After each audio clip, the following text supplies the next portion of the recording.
बिस्मिल्लाहिर्रहमानिर्रहीम, अस्सलाम वालेकुम। आप देख रहे हैं स्पोर्ट्स वन और मैं हूं आसिफ खान और हम बात करेंगे आज वर्ल्ड कप का आगाज़ कल से बाकायदा होने वाला है। वैसे तो वर्ल्ड कप का आगाज़ हो चुका है और आज जो क्वालिफाइंग राउंड है वो मुकम्मल हुए और 4 टीम्स मज़ीद ऊपर आ गई, जिसमें बांग्लादेश, जिम्बाब्वे, नेदरलैंड्स और उसके अलावा स्कॉटलैंड की टीम शामिल हैं।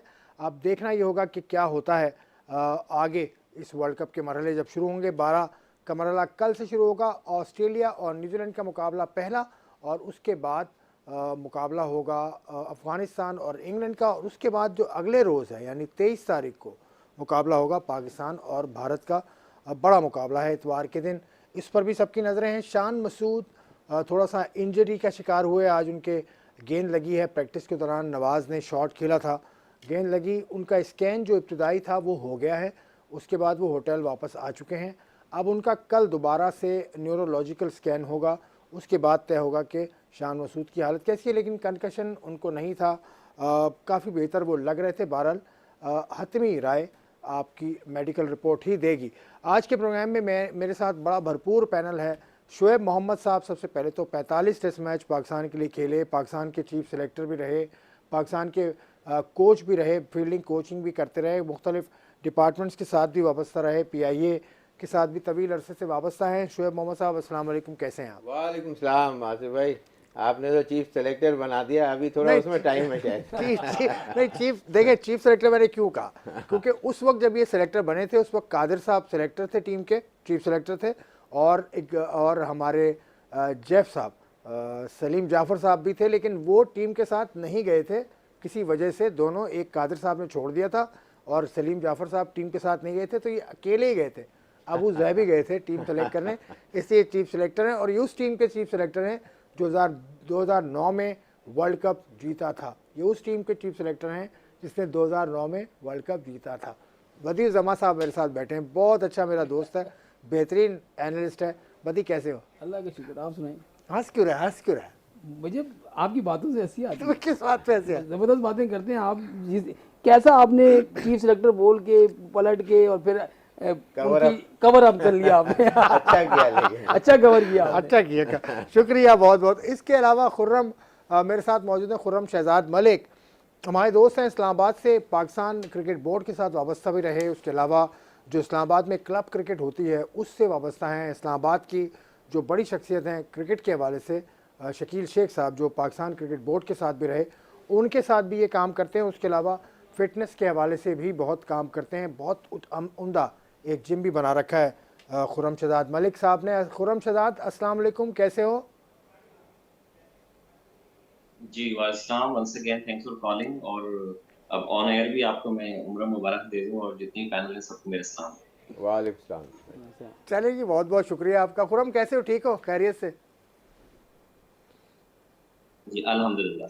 अच्छा, शुएब भाई से मैं बात का आगाज़ करता हूँ। पहले तो शान मसूद, अच्छी खबर है कि चलें, मुनासिब बात है, अच्छी बात है, खुशी की बात है कि कोई इतना बड़ा नुकसान होता नज़र नहीं आ रहा, नहीं होगा। बिल्कुल सेटबैक भी है एट द सेम टाइम के 11th आवर के ऊपर बिफोर बिग गेम वो उनको एक इंजरी सी हुई और वो भी नेट प्रैक्टिस के अंदर ये चीज़ देखने में आई। और अल्लाह शुक्र है कि जो न्यूज़ आ रही है अभी फ़िलहाल वो काफ़ी स्टेबल हैं और कोई ऐसा कंकशन भी नज़र नहीं आया जिसमें कोई, वो जब दिखाते हैं कि जी कितनी उंगलियां हैं, बाज़ लोग उसको नहीं रजिस्टर कर पाते, तो वो तमाम चीज़ें ओवरकम हो गई भी हैं।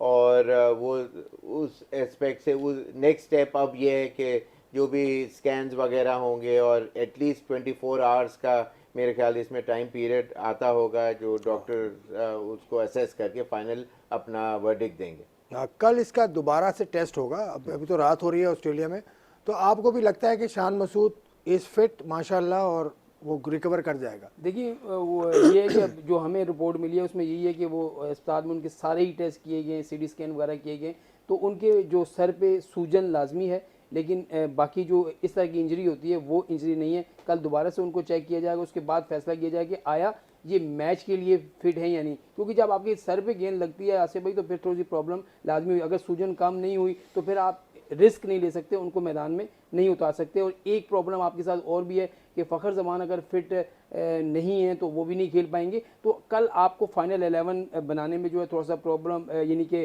भारत के खिलाफ जो मैच होगा उसमें आपको फाइनल 11 बनाने में थोड़ी सी मुश्किल ज़रूर हो सकती है, और इसके लिए सोचना पड़ेगा, क्योंकि अब फ़खर ज़मान को एकदम से आप इन नहीं कर सकते।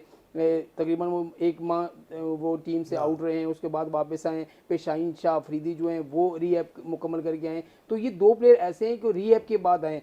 प्रैक्टिस और मैच तो मुख्तलिफ चीज़ें होती हैं। अब प्रैक्टिस में तो उन्होंने अच्छा किया शाहीन शाह अफरीदी ने, लेकिन अब मैच के जो सिनेरियो वो अलग होता है, और मैच भी बहुत बड़ा मैच है, तगड़ा मैच है। 2 आउट कर दिए और थे वहाँ अफगानिस्तान के खिलाफ।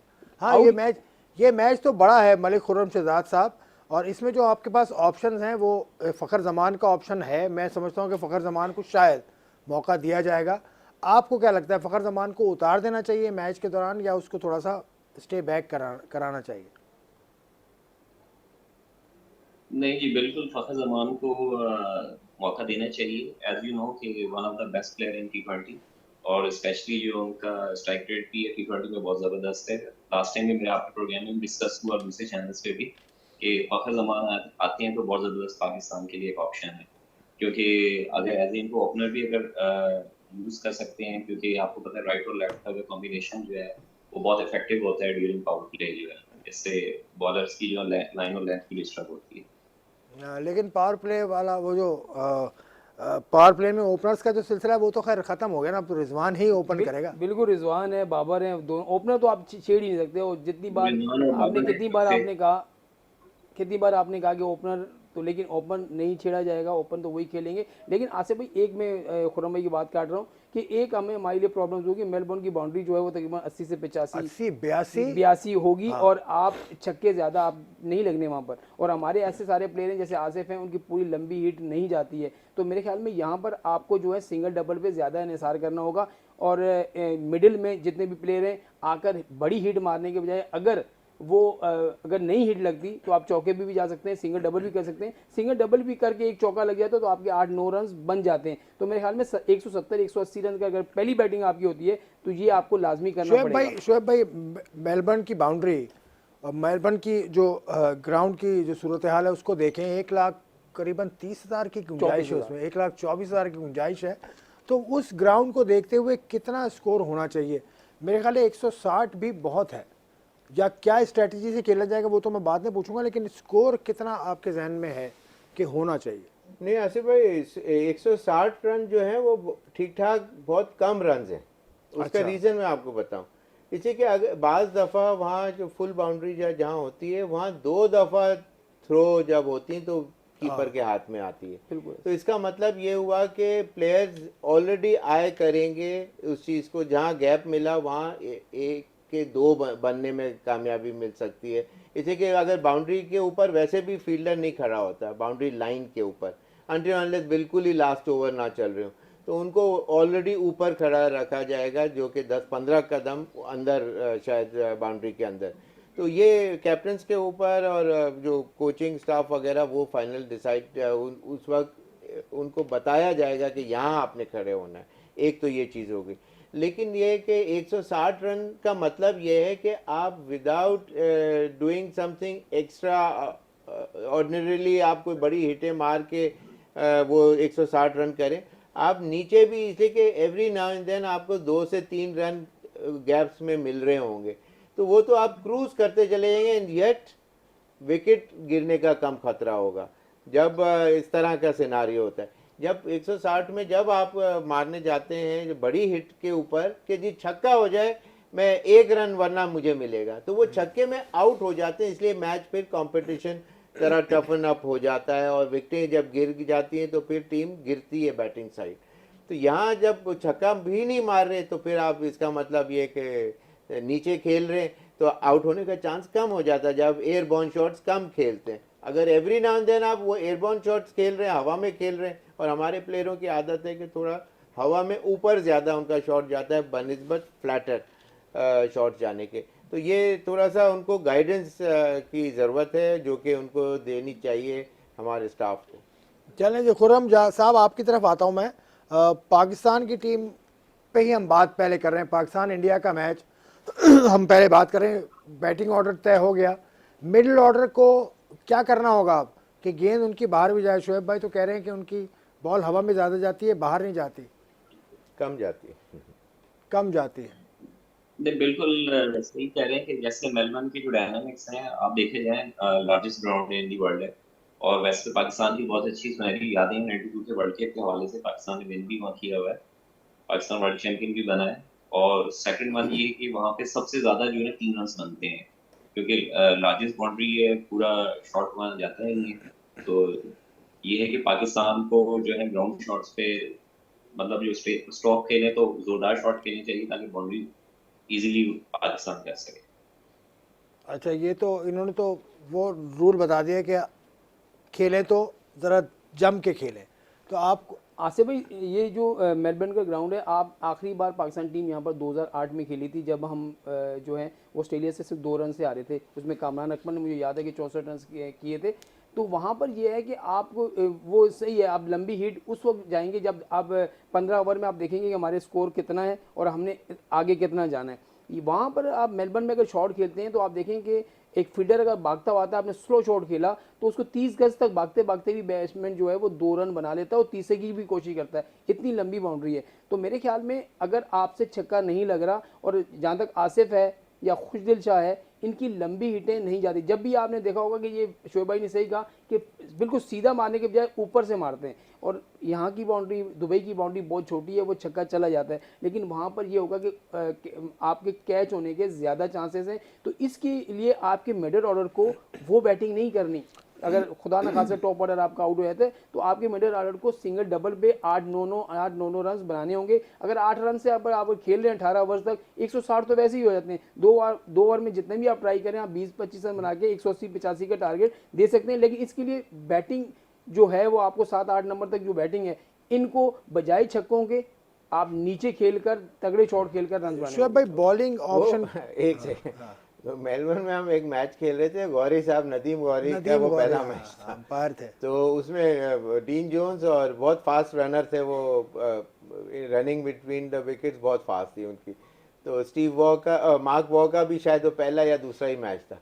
तो उन्होंने एक मिड विकेट के उधर शॉट खेला और नदीम जो थे वो शॉट मिड विकेट पे खड़े थे और वो सर्कल के अंदर ही बॉल थी और उन्होंने 2 रन ले लिए थे। तो वो मुझे इंस्टेंट वो याद आ गया। बट लेकिन ये कि वो नेचुरली बड़ा ग्राउंड होने के अपने डायनेमिक्स होते हैं और उसको अकॉर्डिंगली आपको अलर्ट होके उसके ऊपर खेलना होता है। रन आउट होने के भी चांसेस होते हैं। आपको तो मुझे याद आ रहा है कि आपको तो पाकिस्तान क्रिकेट बोर्ड ने भी ऑस्ट्रेलिया भेजा था। जी हाँ, जब आप खेलते थे। करेक्ट। मैं पर्थ क्रिकेट क्लब से मैं 4 महीने वहाँ मुझे सिलेक्शन हुई थी। मेरे कोई 7 मैचों में 4 सेंचुरीज थी। तो मैं उस वक्त 2-3 प्लेयर हम सेलेक्ट हुए थे, जिसके अंदर इकबाल सिकंदर में और आमिर मलिक शायद, और तो वो अलग अलग सिटीज़ में गए थे। बहुत अच्छा वो स्कीम थी। पाकिस्तान क्रिकेट बोर्ड को रिवाइव करना चाहिए, जो आपका टॉप प्लेयर है वहाँ वो जाए, 3-4 महीने खेले और वहाँ से खेल के वापस आए। ग्रेट क्रिकेट जो कि वहाँ वेस्ट इंडीज़ के भी फास्ट बॉलर्स खेला करते थे, ऑस्ट्रेलिया के भी करंट प्लेयर्स भी खेला करते। ग्रेट क्रिकेट सब प्लेयर्स खेलते हैं वहाँ, इंडोर क्रिकेट भी बहुत खेलते हैं। तो बहुत अच्छा एक स्कीम शुरू हुई थी, लेकिन 1-2 साल चली और फिर उसको फिर चलो, ये अच्छी बात है कि ये स्कीम पाकिस्तान क्रिकेट बोर्ड एक ज़माने में चलाता था, उसको रिवाइव करने की ज़रूरत है शायद। एक ब्रेक लेते हैं, ब्रेक के बाद वापस आते हैं।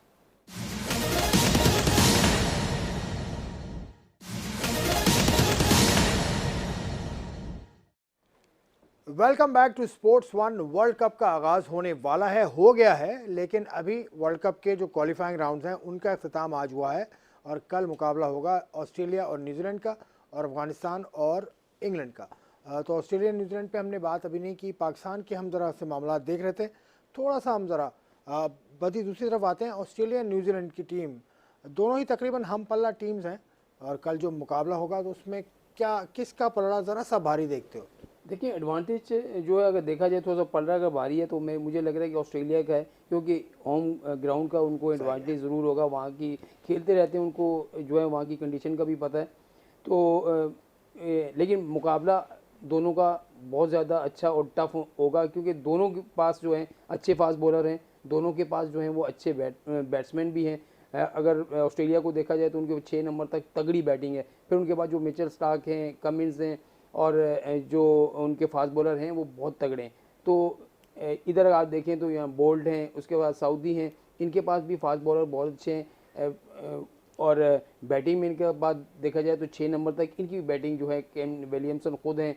और उसके अलावा जो अभी इनके नए प्लेयर आए हैं ज़बरदस्त करके आए हैं, कॉनवे जो हैं वो अच्छे हैं। तो मेरे ख्याल में दोनों का मुकाबला तगड़ा होने जा रहा है। लेकिन वही बात है आसिफ भाई, मुकाबला तो होगा जब नहीं, बारिश नहीं बरसेगी। बारिश को तो हम बीच में ला ही रहे हैं शोएब इसलिए भाई। नहीं ला रहे, शोएब लेकिन भाई, हम तो बारिश को ला ही रहे हैं ना। हम चाह रहे हैं कि हम तो बारिश ना को हो, ला ही नहीं रहे। हम चाह रहे हैं अभी भी बारिश ना हो। मेलबर्न में बारिश हो रही थी 1 घंटा पहले, बिल्कुल ऐसा ही है, अभी 1 घंटा पहले बिल्कुल ऐसा ही मेलबर्न है। में बारिश हो रही थी। तो बारिश को हटा दें। उसके बाद मुझे जो लगता है कि न्यूजीलैंड के पास जरा सा एज मुझे लग रहा है ऐसा कि उनकी टीम जरा ग्रुप में है, कुछ उनके प्लेयर्स काफ़ी अच्छे हैं, कुछ बॉलर्स उनके बहुत अच्छे हैं, लेकिन फिर भी 50-50 है। नहीं, वो बात सही है कि तकरीबन इनका स्टाइल ऑफ प्ले सिमिलर है, इसलिए 50-50 ज़रूर कह सकते हैं। लेकिन वही बात है कि एक अपने होम ग्राउंड के अंदर ये खेल रहे हैं, ज़्यादा फेमिलियर हैं उस ग्राउंड से भी, उस कंडीशन से भी। एक दूसरा ये कि उनके पास ज़्यादा एक तरह से, एक तो न्यूजीलैंड की टीम जो है पाकिस्तान के अगेंस्ट इतना ज़्यादा अच्छा, हालांकि उन्होंने चेंजेस करते रहे, अपने प्लेयरों को ट्राई आउट करते रहे, इस वजह से भी उनका जो ग्राफ जो था इन मैचेस में अगेंस्ट पाकिस्तान कोई इतना ज़्यादा ग्रेट शेक्स नहीं कर सका। उसमें फिलिप्स वगैरह ने एक आध इनिंग बहुत अच्छी खेली, कॉनवे अच्छे, एलन भी नज़र आए, लेकिन उनके जो ब्रेसवेल उनकी बॉलिंग के अंदर ज़रूर थे। और बोल्ट और बाकी दूसरे जो सऊदी हैं ये अच्छे प्लेयर हैं, लेकिन इनकी एक लिमिटेशन है अगेंस्ट ऑस्ट्रेलिया। ये सम हाउ द अदर थोड़ा सा ऑन द वीकर स्टांस पे नज़र आते हैं, मुझे ऐसा लगता है। और थोड़ा सा ओवर पावरिंग हैं ऑस्ट्रेलियन प्लेयर्स, और इससे क्या उनका स्टाइल, उनका एरोगेंस जो उनके लाइफ स्टाइल में है, वो चीज़ ग्राउंड पे भी, स्क्रीन्स पे भी नज़र आती है। तो वो चीज़ हेल्प भी करती रही है उनको, जिस वजह से उनका ग्राफ दुनिया क्रिकेट के अंदर ऑन द हायर साइड ज़्यादातर देखा गया है। और अभी इनकी टीम के पास अच्छे कुछ जो बैट्समैन हैं वो अपनी जगह है, लेकिन न्यूजीलैंड के पास जो प्लेयर्स हैं वो विलियमसन एक ऐसे प्लेयर हैं कि फंसे हुए मैच को पूरा आखिर तक निकालने की एबिलिटी रखते हैं। इस तरह आप दूसरे प्लेयरों के लिए नहीं कह सकते, जबकि ऑस्ट्रेलिया के पास वो एबिलिटी एक से ज़्यादा के पास है, समझ लें। लेकिन इनके पास थोड़ा सा वो अगर विलियमसन की परफॉर्मेंस स्ट्रॉन्ग नहीं आएगी तो मैं नहीं समझता कि कुछ एक्स्ट्रा कुछ कर सकें। आसिफ भाई, वो जो उन्होंने एरी ब्रॉक को शामिल किया, तो एरी ब्रॉक आप देखें कि जिस के नहीं सॉरी वो तो इंग्लैंड का है, लेकिन इसके फ़र्क इनको लाजमी पड़ेगा क्योंकि स्मिथ नहीं है। स्मिथ की जगह इन्होंने जो है वो चेंजिंग की है, और उसका स्मिथ जो है पहले मैच में नहीं खेले, और उनकी जगह जो है उन्होंने शामिल किया है एक और बैटर को। तो वो भी बड़ा, क्योंकि मुस्तकिल वो खेलते हुए आ रहे हैं, काउंटी में उन्होंने रन्स किए, तो वो एक अच्छा, चलो ये भी अच्छी बात है। मलिक खुर्रम शहजाद, आपकी पिक क्या है, न्यूजीलैंड या ऑस्ट्रेलिया, और क्यों है, तफसील से बताइए। जी, ऑस्ट्रेलिया है डेफिनेटली, वैसी बात है, होम ग्राउंड का एडवांटेज भी है, और ये भी एक हाई वोल्टेज मैच है जस्ट लाइक पाकिस्तान इंडिया, आपको पता है वो भी रवायती रीत है। उनके पास जैसे एवन फिंच है, फिर डेविड वार्नर आपको पता है कि one of the best player है इनकी 20 फॉर्मेट के अंदर। फिर इनके पास मिचेल मार्श हैं, नीचे बड़े अच्छे स्ट्राइकर्स रहते हैं। ग्लेन मैक्सवेल है, ग्लेन मैक्सवेल को आपको पता है कि बहुत ही एक्स्ट्राऑर्डिनरी ऑडिटर है मॉडर्न डे क्रिकेट के, आईपीएल वगैरह में भी खेलते हैं, डिफरेंट लीग में भी खेलते हैं। और अगर नीचे भी अगर आए तो उसका बॉलर भी बहुत अच्छे हैं, stars one of the best fast bowler, जो कि इनको बहुत अच्छा करेगा। फिर इनके स्पिनर अच्छे हैं, जुम्बा जो है बहुत अच्छी फॉर्म की है। और अगर सब हम आते हैं रिसेंटली, जैसे इनके आयरलैंड के खिलाफ सीरीज हुई है न्यूजीलैंड की, तो उन्होंने बहुत अच्छा परफॉर्म किया है। विलियमसन ने भी बहुत अच्छे खेले हैं, फिर सऊदी जो है बहुत अच्छे हैं। नीचे का देखा जाए तो इनके नेशम जो है बहुत अच्छा ऑलराउंडर है। मतलब ये कि मैच बहुत अच्छा होगा, पर मैं फेवरेट देख रहा हूँ वो ऑस्ट्रेलिया जो डोमिनेट कर। नहीं, ऑस्ट्रेलिया को इसलिए कि वो होम ग्राउंड है उनका, इसलिए होम ग्राउंड का एडवांटेज भी है, वैसी बात है उनके लिए क्या कहते हैं एटमॉस्फेयर जो है, फिर प्लेयर्स जो है बहुत अच्छे उनके फॉर्म में, रिसेंटली जो उन्होंने सीरीज खेली है अगेंस्ट पाकिस्तान भी खेल के गए हैं, बहुत अच्छा परफॉर्म किया है। फिर इनकी जो सीरीज हुई ऑस्ट्रेलिया की अगेंस्ट न्यूजीलैंड रिसेंटली 1.5 माह पहले, उसमें बहुत ही इन्होंने डोमिनेट की है प्लेयर्स पे, तो इस वजह से मैंने फेवरेट करार दिया। चलें, ये तो इन्होंने कहा ऑस्ट्रेलिया फेवरेट है, आपने भी कहा ऑस्ट्रेलिया फेवरेट है। अभी अब आ जाए दूसरे मैच की तरफ, जो इंग्लैंड और अफगानिस्तान का है। इसमें कौन है आपका फेवरेट? खैर इसमें कोई शक नहीं कि इंग्लैंड पूरे टूर्नामेंट डेफिनेटली जो इंग्लैंड का एज है। फिर देखा जाए तो अफगानिस्तान की टीम ने बहुत अच्छा परफॉर्म किया है रिसेंटली, स्पेशली एशिया कप के अंदर जिस तरह से उनके प्लेयर्स ने बहुत ही जबरदस्त खेले हैं, पाकिस्तान के अगेंस्ट भी खेले हैं, आखिरी ओवर में जाके खर्चा हुआ है, फिर उन्होंने जिस तरह से श्रीलंका को हराया है, आपको पता है एशियन चैंपियन भी है। पर इंग्लैंड की टीम भी है, जैसे बटलर ने कैप्टन है, मोइन अली भी बहुत अच्छे प्लेयर हैं, और फिर मतलब इंग्लैंड जीतेगा या ऑस्ट्रेलिया के ज़्यादा, इंग्लैंड जीतेगा या अफगानिस्तान के ज़्यादा चांसेस है? सीधी सीधी बताओ ना, इंग्लैंड या अफगानिस्तान? एक टीम अगर इंग्लैंड। चलें शोएब भाई की तरफ आता हूँ। शोएब भाई, अगर ऑन पेपर देखें तो इतना मुकाबला नहीं है, लेकिन ये कि फिर भी किसी दिन की कुछ हो सकता है, T20 गेम है ये। देखें, अगर उनकी बॉलिंग सेकंड आती है अफगानिस्तान की, और तो डेफिनेटली और रीजनेबली टोटल उनको पुट अप करना पड़ेगा, एक 160 170, लेकिन अगेंस्ट 170 ऑड रन्स इंग्लैंड के अगेंस्ट करना आसान काम नहीं है, ऑर्डिनरी टीम्स नहीं कर पाती। लेकिन ये कि luck has to favour them Afghanistan to win this game. Luck के अंदर ये है कि फिर सेकंड बारी में अगर ये बॉलिंग करते हैं, इंग्लैंड अपने शॉट्स के ऊपर जाते हैं, उनका एक सेट रूल ऑफ थंब की तरह वो जाते हैं इतने रन्स पर ओवर के हिसाब से, 9-10 के ऊपर वो खेलते ही खेलते हैं। तो उसमें जब अगर उनको विकेटें मिल जाती, जैसे कि मुजीब और राशिद जो हैं आउटस्टैंडिंग बॉलर हैं, स्पेशली मुजीब अगर शुरू में 2 से 3 आउट कर जाते हैं उनके शॉट्स मारने के ऊपर, तो फिर वहाँ प्रेशर आएगा, और फिर गलती भी कोई ना कोई इंग्लैंड का बैट्समैन अगर करता है, तो इसलिए कि luck has to favour Afghanistan side. इसलिए कि कम स्कोर के ऊपर मैच को फंसाना जब भी हो सकता है कि लक भी फेवर में हो, उनकी फील्डिंग एबिलिटी अच्छी है, बॉलिंग एबिलिटी आउटस्टैंडिंग है, one of the best in this world cup, मैं कहूँगा स्पिनिंग स्पेशली। लेकिन ये है कि फास्ट बॉलर्स पे वो जिस तरह वो बारे मतलब धुआंधार बैटिंग करते हुए नज़र आएंगे उनके बैट्समैन इंग्लैंड के, और बहुत लंबे लंबे शॉट मारते हैं और एबिलिटी भी रखते हैं एट द सेम टाइम। तो definitely it would be a good game, लेकिन they are facing a thorough professional side.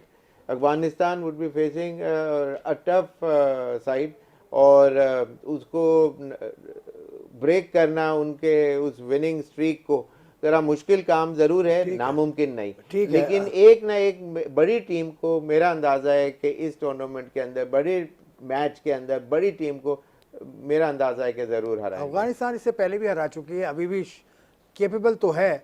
Afghanistan की बॉलिंग अगर देखें, स्पिन बॉलिंग को हटा के फास्ट बॉलिंग उनकी इतनी अच्छी है नहीं, या किसी रैंकिंग में है नहीं, तो ये भी चीज़ उनकी शायद कमज़ोरी है। आसिफ, उनके पास जो ना फास्ट बॉलर इतने ज़्यादा स्पीड वाले नहीं है, ज़्यादा 130 135 या 32 वाले हैं, और जब मैच इस तरह की विकेट अगर आपको फ्लैट मिलती है तो वहाँ पर वो रन्स नहीं बचा सकते। स्पिन डिपार्टमेंट जो कह रहे हैं, कि मैं कह रहा हूँ कि इंग्लैंड को फास्ट बॉलिंग का जो एडवांटेज है, और अफगानिस्तान को जो है वो स्पिन बॉलिंग का एडवांटेज लाजमी होगा। अगर देखें, अब अफगानिस्तान के जो प्लेयर्स हैं, जो टॉप ऑर्डर हैं, जिसमें अज़तुल्ला ज़ज़ई है, उसके अलावा जरदान ब्रादर हैं, नबी हैं, ये वो लोग हैं कि जो आके टीम जो हिट कर रहे होते हैं। अगर इस दिन भी उनका लग गया तो वो, आप पीछे देखिए पाकिस्तान के खिलाफ बॉलर मैच में आखिरी 5 ओवर में तकरीबन 60 रन के करीब नबी ने बना लिए, 20-22 रन उन्होंने शाहीन शाह अफरीदी के ओवर में ले लिए। लेकिन इंग्लैंड जो है वो तगड़ी टीम है, उनकी जो बैटिंग है वो 6 नंबर 7 नंबर तक जो है बहुत तगड़ी है। तो मुझे लग रहा है कि इंग्लैंड की टीम जो है बैटिंग बॉलिंग दोनों में वो है। वहाँ पर यही है कि जो लंबी हिट, सिंडी का ग्राउंड में भी ऐसा ही है कि आप सिडनी में जब इनका जहाँ मैच हो रहा होगा तो वहाँ पर भी आपको यही करना पड़ेगा, लेकिन कंडीशन जो है वो भी सूट करेगी इंग्लैंड को, क्योंकि ऑस्ट्रेलिया इंग्लैंड की कंडीशन थोड़ी सी इतनी मिलती जुलती है, कुछ ज़्यादा वो नहीं होती है। लेकिन अफगानिस्तान को थोड़ा सा प्रॉब्लम हो सकती है सिर्फ सिर्फ अपनी बैटिंग से, क्योंकि फास्ट बॉलर पे इनके बैट्समैन जो हैं थोड़े से स्ट्रगल करते हैं। बिल्कुल, ये इनकी बात से मुझे याद आया, अगर आप अफगानिस्तान के देखें, नबी है, राशिद है, ये तो रेगुलर बिग बैश लीग खेलते हैं ऑस्ट्रेलिया में, तो इनको तो एक्सपीरियंस है। और नबी ने दिखाया भी था IPL पाकिस्तान के खिलाफ मैच में। आईपीएल नहीं, ऑस्ट्रेलिया में खेलते हैं, बिग बैश में खेलते ये भी खेलते हैं। तो इनके लड़के हैं। नहीं बिल्कुल, थोड़ा एक्सपीरियंस तो है। अब तो देखिए पूरी दुनिया में लोग हर जगह जाके खेल रहे हैं, और बाज़ दफ़ा नहीं भी खेल रहे तो आपके अंदर वो कॉन्फिडेंस लेवल बिल्डअप हो जाता है कि you are to be seen every now and then in every league. That means you are doing something extraordinary better than others. आपको जब भी सिलेक्शन मिल रही है इन जगहों के ऊपर, तो कॉन्फिडेंस एक ऐसी चीज़ है, आप अगर नहीं भी खेले, एक न्यू टेरिटरी भी अगर आ जाती है तो कॉन्फिडेंस आपको बहुत आगे ऊपर लेके जाता है। लेकिन आपको एबली टेक्निकल एस्पेक्ट के हिसाब से टेक्निक आपकी अच्छी हो, आपका कॉन्फिडेंस लेवल हाई हो, आपके एम्स हायर हों, तो फिर ये चीज़ें विद इन योर ग्रास्प होती हैं कि आप उसको अचीव कर सकते हैं। अगर इन चीज़ों में कोई कमी है, ले सपोज टेक्निक, आपका माइंडसेट स्ट्रांग नहीं है, आपका एम्स हाई नहीं है, तो फिर आप कहीं बीच में नज़र आएंगे। किसी दिन एक आध हीरोइक्स आप ज़रूर दिखा देंगे, लेकिन एवरी नाउ एंड देन वो चीज़ नहीं आएगी। तो ये जो प्लेयर आपने जो नाम लिए, इनके अंदर वो एबिलिटी है, and same goes for their bowlers too, और they know they are just round the corner. जिस तरह वेस्ट इंडीज़ हार गई, इसी तरह दे ऑल्सो नो के they can win a game और two against any given side. दूसरा एक छोटी सी बात आसिफ भाई, इंग्लैंड को थोड़ा सा और एडवांटेज ये है कि उनके जो बॉलर्स हैं, या वॉक्स हैं या वुड हैं, फिर बेन स्टोक आपके 6-7 नंबर पे आते हैं। ये तफसील से रख लेना।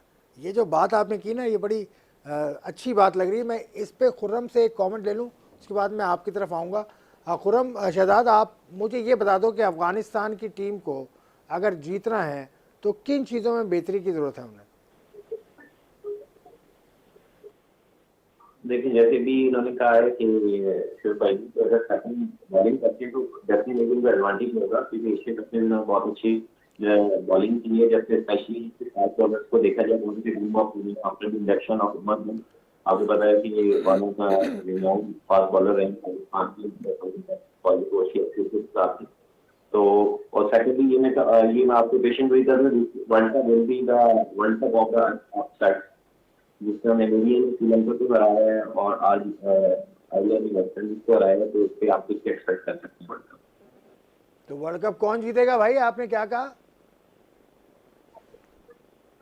मैंने कहा this world cup will be the world cup of upset. Upset होंगे, मुझे लगता है। तो मतलब जिम्बाब्वे वर्ल्ड कप जीत रहा है ना?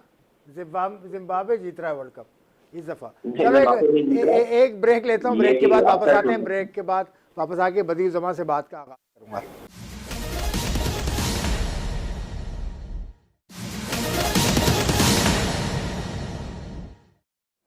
Welcome back to sports one. हम बात कर रहे हैं वर्ल्ड कप 2022 जो ऑस्ट्रेलिया में शुरू हो चुका है, और अब उसका मेन राउंड ऑफ 12 शुरू होगा कल से, जब ऑस्ट्रेलिया और न्यूजीलैंड और उसके बाद अफगानिस्तान और इंग्लैंड की टीमें मद्दे मुकाबले होंगी। बदी जमा कुछ बात कर रहे थे इंग्लैंड की बॉलिंग के हिसाब से, बड़ी टेक्निकल बात थी, मैं उस पर दोबारा आपको लेकर आता हूँ। आसिफ भाई देखिए, मैं बात ये कर रहा था कि अब इंग्लैंड की अगर आप बॉलिंग देखें तो जो उनके मार्क वुड हैं, क्रिस वॉक्स हैं, बेन स्टोक हैं, और उसके अलावा उनके स्पिन डिपार्टमेंट में मोइन अली आपको नज़र आएगा, तो उसके अलावा डेविड वेली हैं।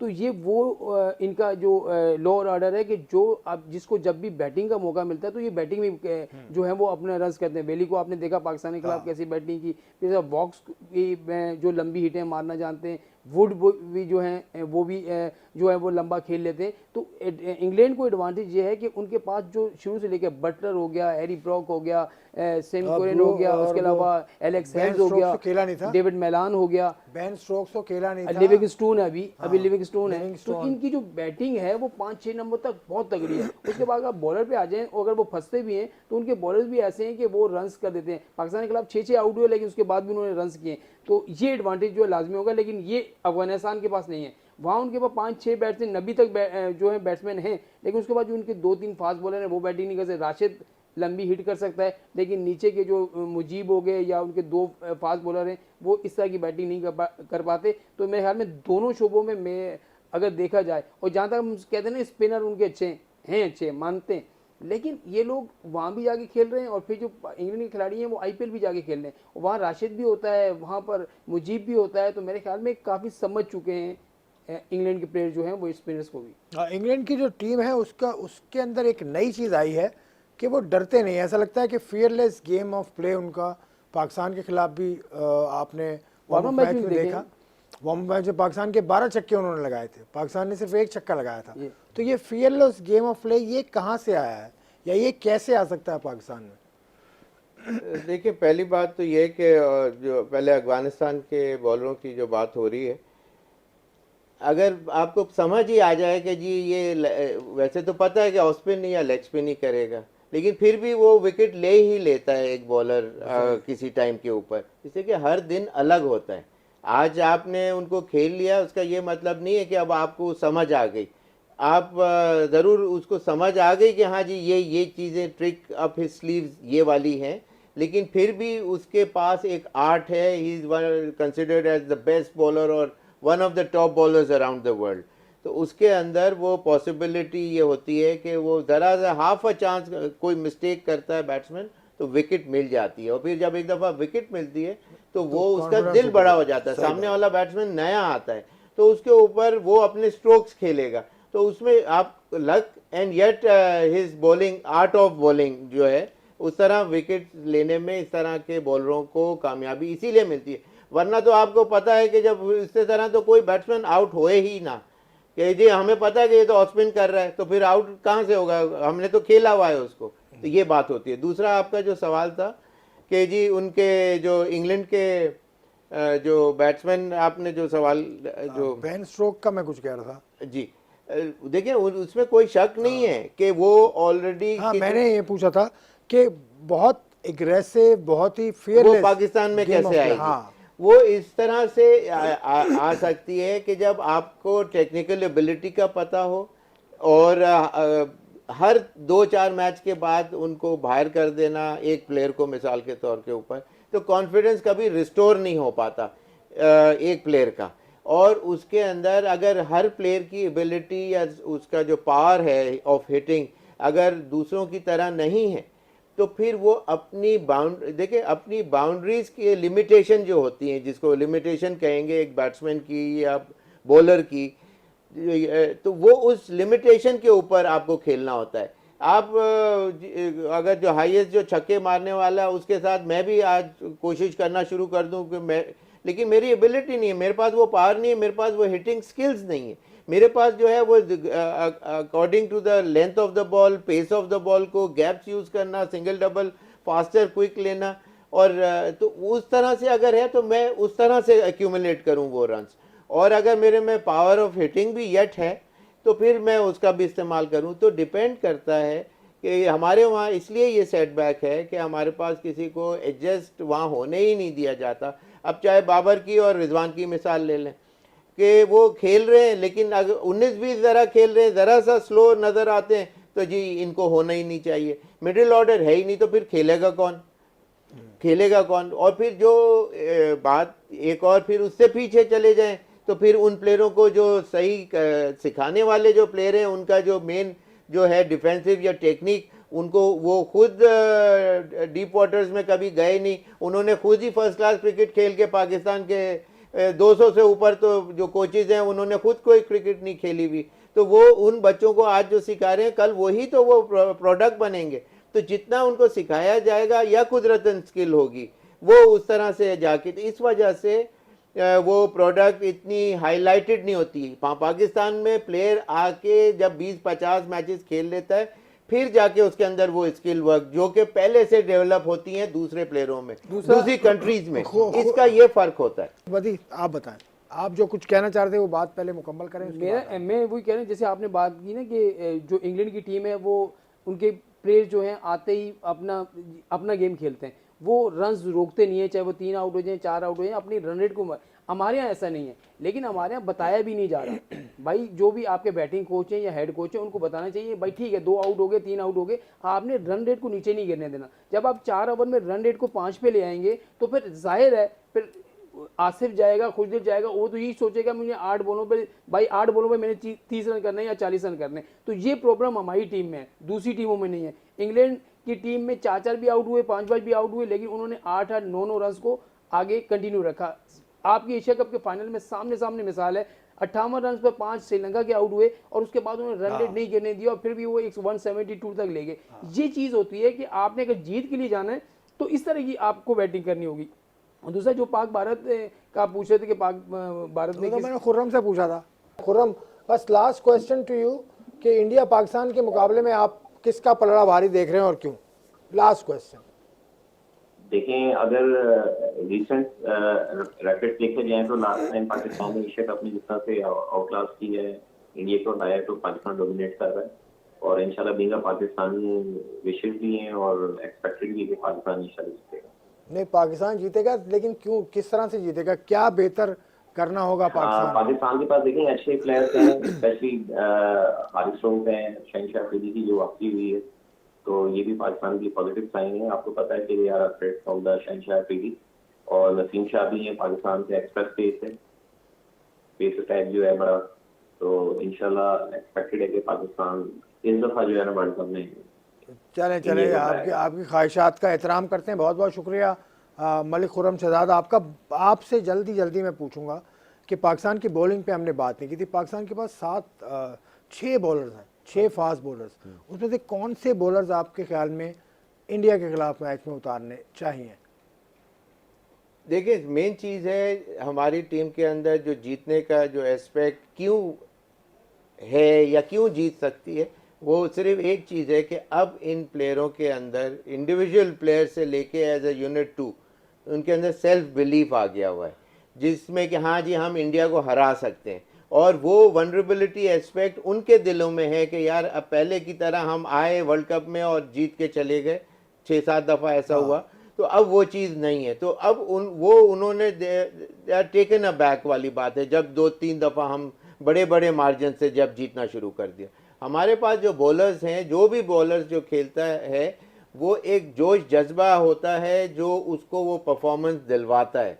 तो जो भी प्लेयर खेलेगा, जो मेन बॉलर्स हैं रऊफ अफरीदी वगैरह और ये उनके साथ नसीम शाह इस वक्त नज़र आ रहे हैं अच्छे, तो हो सकता है कि धानी को चांस ना मिले, लेकिन ये कि वो जो भी खेलता है ये इंडिया पाकिस्तान का मैच में जोश जज्बा एंड येट उसकी जो बेस्ट ऑप्टिमम उसकी जो क्वालिटी है वो सरफेस हो जाती है, ऊपर आ ही जाती है और वो नज़र भी आती है स्क्रीन्स के ऊपर।